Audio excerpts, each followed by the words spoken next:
Hi everyone, it's Jay Whitty here. I hope you all are having a great day. If you're new to my channel, welcome. I'm glad you're here. So today I'm working with a 16 by 20 inch stretched canvas. And I had some leftover paints from last week when I did a Dutch pour. And the colors that I had left over, I absolutely loved. And I decided, I'm going to use those up.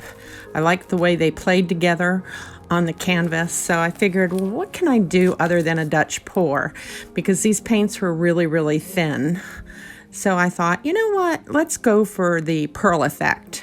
So I made up a new base coat, which consists of the Artist Loft Flow White.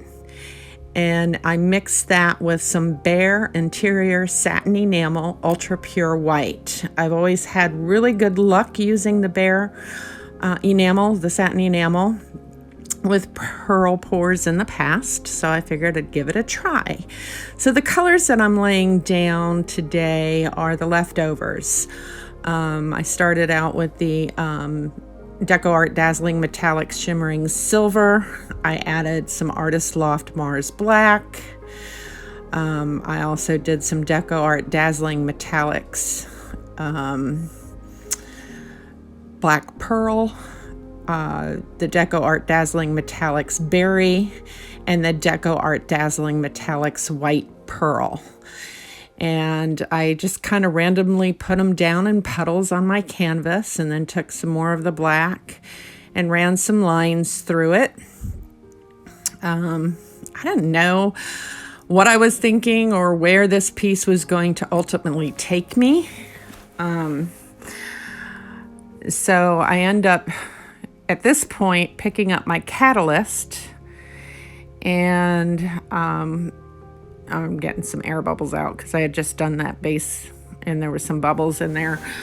But I took my catalyst and decided to go ahead and use it to wreck those puddles a little bit and add some more interest. Hopefully, that's what I was going to accomplish with this particular piece, and just see what happens. Now, like I had said earlier, my leftover colors for my Dutch pour from the previous Dutch pour that I did was basically just Floetrol and water. So I went back in and I added some Liquitex pouring medium, the effects, to those colors as well as to the base coat. So all of that is listed in the description box down below. So feel free to take a peek at that. So, as I had stated last week in one of my videos, I had gotten this silicone mat that I've put at the bottom of my tray. And so it looks like I have a lot of excess paint on this canvas, but there's a purpose behind why I put so much paint down onto the canvas. And as with pearl pours, we know that, we've got to really, really stretch the paint in order for the pearl effect to take hold. But I'm loving the silicone mat because I can allow for the paint to dry on that mat and then peel it off into paint skins. And I do pendants and stuff like that, but I have another idea and concept in the back of my head that I'm wanting to play around with and experiment with.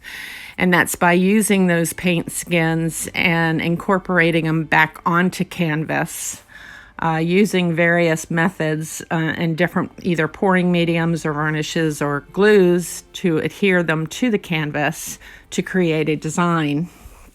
So that's a work in progress, and actually in the experimental stages for me. So once I have that mastered, I'm going to be doing a future video on how that's done and how I've accomplished it. So I hope you look forward to those videos. They'll be coming in the near future. So once I got done tilting with this particular piece, another technique that I incorporated that I'm still trying to master and become more efficient with is the use of a palette knife to create some more interest in what you have when you're done tilting.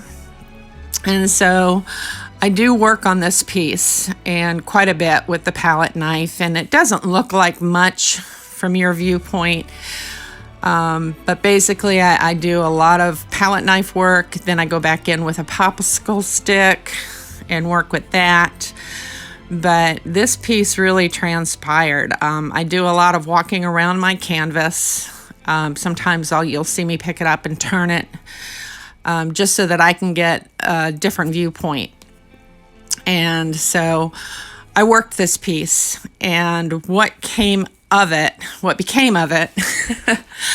just totally amazed me and surprised me, because it wasn't in my head for the end result to turn out the way it did. But I absolutely fell in love with this piece. And I decided to name it a Herons Flight of Passage. And I hope that you'll be able to see why in the end result. I do take you in for a close-up of the wet results and the dry results. But again, this piece really just kind of, I don't know, morphed into what it was. And when I stepped back and after I got done recording and looked at it, I did some additional off-camera work to it. Just to add a little bit more interest and a little bit more balance to the overall composition. So please stick it out, see how this transpires. The palette knife work, like I said, doesn't look like much from your viewpoint, but when I go back in, I begin to add some contrast and stuff. And again, practice makes perfect. So hopefully I'll become more proficient with the use of the palette knife in the future. So with that said, I hope you enjoy the rest of this video. And again, if you're new to my channel, welcome. And please consider subscribing, hit the notification bell for future uploads. And until next time, guys, stay safe, take care, and blessings to you all. Bye-bye.